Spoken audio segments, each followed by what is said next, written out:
Life's full of surprises you can't predict. I thought to myself that evening, sitting in the tiny hotel room alone with Gary. My husband Logan being away in another city for the last few months had already made me so tense. I missed him, sure, but it wasn't just about him not being around. It was his neglect, his lack of interest, that was the real problem. Lonely nights were eating away at my soul. But how could I have known that asking my stepson Gary to take me to see Dad would end with us stuck in a hotel room together, a tiny hotel room with a single bed? I had no idea what was about to happen. Let me tell you everything from the very beginning, every little detail. Trust me, the end of this story is going to be way more exciting than you expect. That morning, as I was leaving the house, I caught a quick glimpse of myself in the mirror. I was tense, yeah, but I still looked good. Even with Logan leaving me so alone, I still felt desirable, still felt alive. But even those feelings weren't enough anymore. They didn't satisfy me. In the kitchen, Gary was finishing his breakfast when I called out to him from behind. "You're starting college at the end of the summer. I know, but you need to get better at driving. Come on, take me to your dad." He looked up at me, that same cheeky grin on his face he always wore. Gary was a sweet kid with a quirky, funny side, but he could be such a little troublemaker at times. "All right, stepmom," he said teasingly, "but on one condition. Tell Dad to get me a better car for the summer." "We'll talk about it," I said sharply, rushing him off. Inside, though, I was just thinking, let's just get this trip over with. But I had no clue the ride wouldn't go as planned. We'd been driving for about 2 hours. I was in the back seat, messing around on my phone while Gary hummed along to some random song on the radio, throwing out dumb jokes every now and then that only made him laugh. Then all of a sudden, the car made this horrible sound, a hiss, and then died completely. "What's happening?" I asked, trying not to sound too freaked out. "I think the car broke down," Gary muttered, pulling over to the side of the road, clearly annoyed. So there we were, stuck in the middle of nowhere. The signal on my phone was barely there, and there wasn't a soul around to help. We spent 2 hours arguing, calling every mechanic we could find, and trying to fix the damn thing. Finally, we had to accept the obvious. The only option was to spend the night at the closest motel. At the motel reception, while Gary talked to the guy at the desk, I stood behind him, frustrated as hell. If Logan hears about this, he's going to lose it, I thought. But strangely, in that moment, I didn't feel like it mattered all that much. Deep down, I just knew tonight was going to change things. Before this story gets even crazier, make sure to subscribe to my channel and turn on those notifications. Trust me, you don't want to miss the rest of this. By the end of it, I'd love to see your support. Pour it in the comments and with those likes. When we got to the room and opened the door, all my expectations crashed and burned. The space was tiny, barely big enough to turn around in. One bed, one nightstand, a dim flickering overhead light that made everything look dingy. The ceiling felt low, the AC barely worked, and the one small window just faced the parking lot.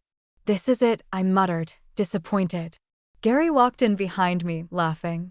"What did you expect? A 5-star hotel?" "Relax, stepmom. It's just one night." That teasing tone again, that same smirk.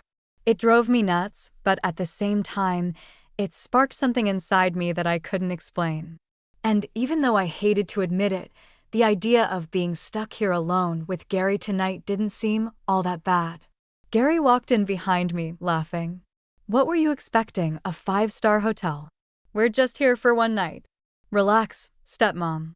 That teasing tone in his voice, paired with that cheeky grin, only made my frustration worse. But at the same time, I couldn't say I entirely hated Gary's carefree, laid-back attitude. Being around him, even though I'd never admit it, stirred something inside me, a kind of excitement I didn't fully understand. "This heat is killing me," I said, rubbing the back of my neck. "I think I need a shower or I'm seriously going to pass out." Sure, Gary said casually, throwing himself onto the bed and lying flat on his back. "This is your kingdom, Carmen. Do whatever you need to feel at home." I glanced at him for a second. His lean but toned frame, mixed with the slight boyishness of his face, gave him a strange kind of charm. But I quickly tried to shake the thought out of my head. He was Logan's son, after all, my stepson. I stepped into the bathroom and shut the door behind me. For a moment, I just stared at my reflection in the mirror. My hair was stuck to my skin from the heat, but I still looked good. I still had that spark. Turning the shower on, I let the water run and stepped under it, hoping it would wash away the mess of emotions building up inside me. I'm 47 years old, I thought, and Gary, he's not a kid anymore. He's 22, about to start college, and here we are, stuck together in this tiny hotel room for a couple of days. The thought both unsettled and excited me in a way I couldn't quite describe. Logan popped into my mind. Logan, I wanted to surprise you. I wanted to come see you, to be with you. But now I'm here, stuck in this hotel room with your son, and I don't know how to feel about it. The steam from the shower filled the small bathroom, the heat relaxing my body even as my mind raced. Gary's grin, his easygoing nature, it was sparking something unexpected inside me. Standing under the stream of water, I couldn't tell what this spark might turn into, but I knew something was changing. Later, I decided to head downstairs for dinner and clear my head a bit. I threw on a light, flowy dress. It was perfect for the heat, but it also made me feel a little more at ease as I was trying to shake off this weird tension. The hotel restaurant was simple but cozy, fitting for a place this small. I ordered a light meal and a glass of wine, hoping it would help me relax. The sun had set, and the streetlights outside the hotel were glowing softly. Sitting there, I couldn't stop my mind from wandering back to the room upstairs. I wondered what Gary was up to right now. Someone as restless and full of energy as him probably wasn't having much fun being cooped up in a cramped room. But somehow, that relaxed attitude of his, so effortless, so carefree, was driving me crazy in a way I couldn't quite explain. When my wine was gone, I gave my plate a final glance and made my way upstairs, taking slow steps. When I reached the room, everything was so quiet.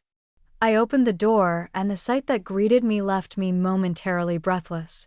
Gary had taken a shower and was lying on the bed in just a robe, completely knocked out. His half-open robe revealed most of his lean, fit body. His damp hair fell over his forehead, and there was a faint smile on his lips, like he was dreaming. My heart started pounding. It was the last thing I expected to walk into. For a second, I froze by the door, unsure of what to do. Inside me, there was this strange mix of emotions. I felt embarrassed, but I couldn't take my eyes off him. Carmen, what the hell are you doing? That's Logan's son.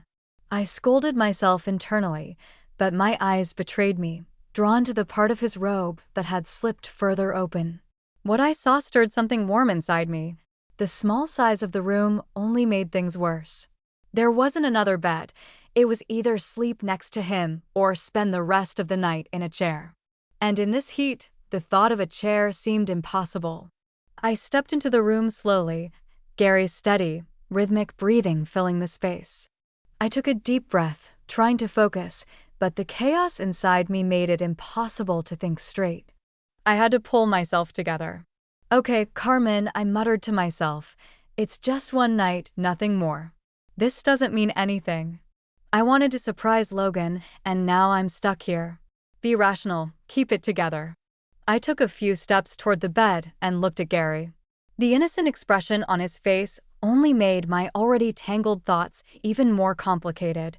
I sat down on the edge of the bed, wondering how I was going to make it through the night. In the middle of the night, a soft sound woke me up. I barely opened my eyes, just enough to scan the room. I noticed Gary shifting on the bed. He seemed half asleep, running his hands through his hair and scratching his head lightly. I found myself watching him, but I kept my eyes only partially open, pretending to still be drowsy. Inside, though, I was anything but calm. Then I felt it, his eyes on me. My heart started racing. He was watching me.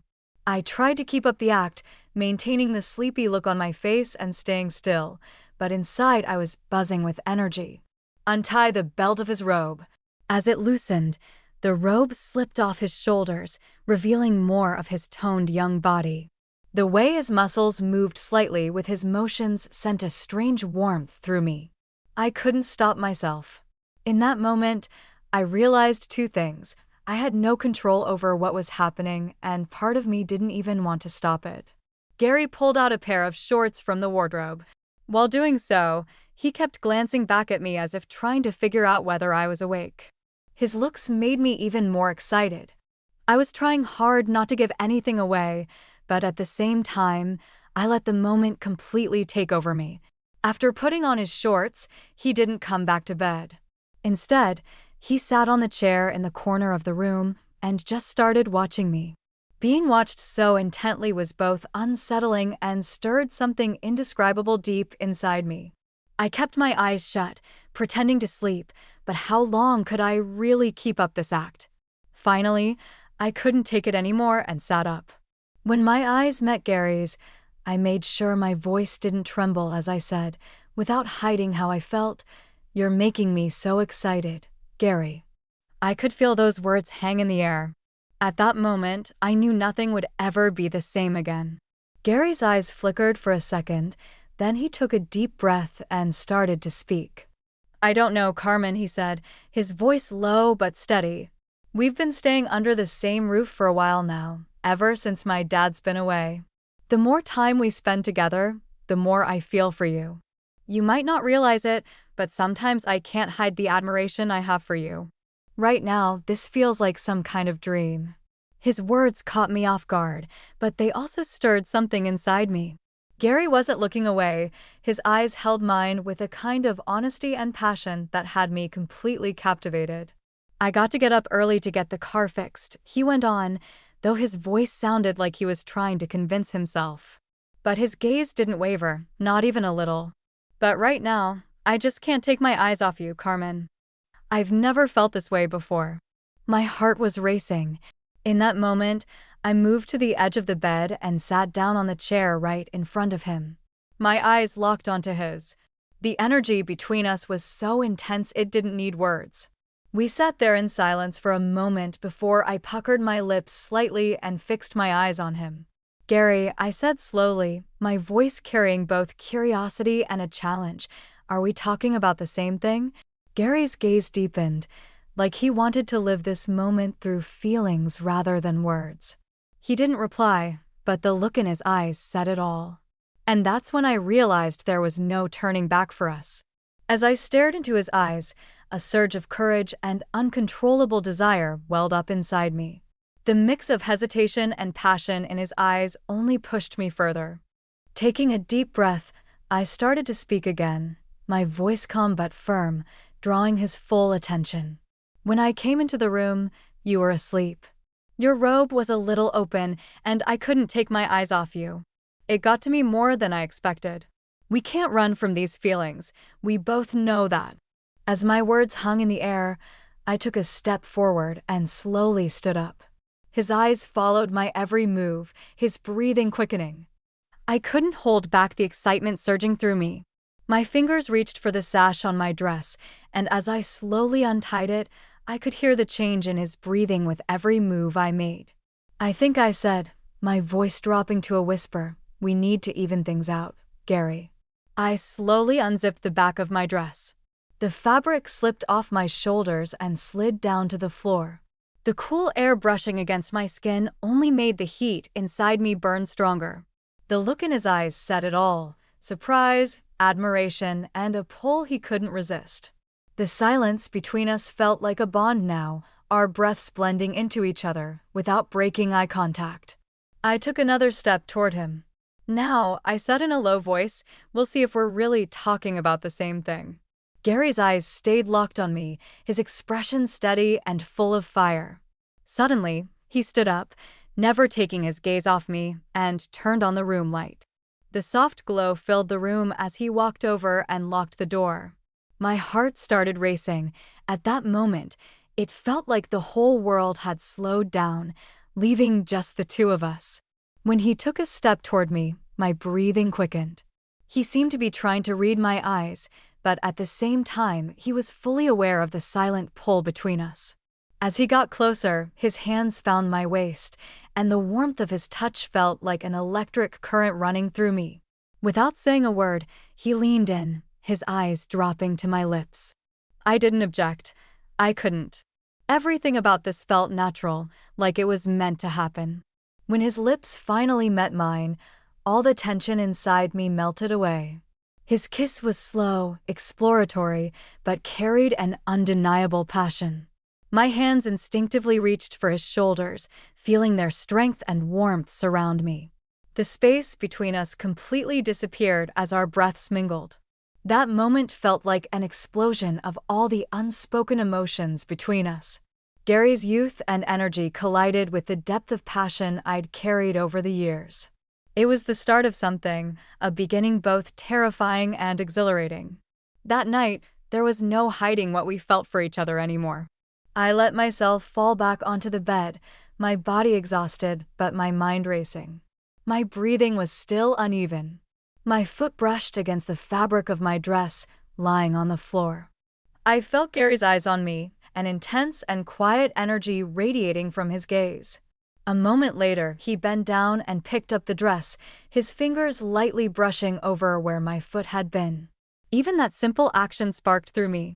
As he held the dress for a second, I could see a flicker of hesitation on his face. Quickly replaced by determination, he set the dress aside. His hands moved to the edge of the bed. Slowly, he climbed onto the mattress, his movements careful and deliberate. As he got closer to me, the expression on his face betrayed his feelings, equal parts excitement and magnetic attraction. As I lay on the other side of the bed, I felt Gary's closeness. My heart continued to race and my breathing deepened. When I saw him leaning towards me, I realized that the distance between us had almost completely disappeared.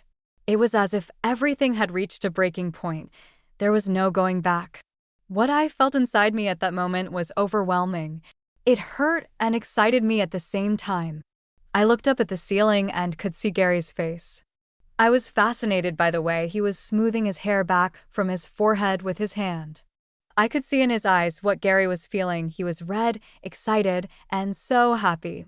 I could see that he was doing everything with great passion, and I was moved by the way he was out of breath. Gary had accelerated my emotions to the point that I was glad the car had broken down. "I'll never forget this hotel," Gary said in a trembling voice, his words forced out, each one as heavy as a sip of breath. His eyes were locked on me, but his hands were shaking slightly. His body was tense, his muscles contracting, each movement a little more careful and precise, as if he wanted to hold a memory. "I definitely don't want my father to sell the car anymore," he added. After these sentences, he let himself fall next to me, closed his eyes without saying a word, and waited for his breathing to recover. I was exhausted and didn't even have the strength to speak a word. My legs wouldn't stop convulsing, and I didn't even realize how I had fallen asleep. The next morning, Gary returned with the car fixed and told me we needed to pick up Logan and head to the city. As we were on the road, I was filled with regret and mixed emotions, but at the same time, there was excitement inside me. As I looked at Gary, his eyes, his actions, everything about him was affecting me. Everything was so complicated, yet I still didn't know what would happen. I couldn't decide between the questions in my mind and the excitement. There was only one thing I knew for sure. This journey would be the moment everything changed. If you've made it this far, I know my story has excited you. Don't miss out on more. Hit the follow button, turn on notifications, and join us by leaving a comment about this story. I can't wait to hear your thoughts.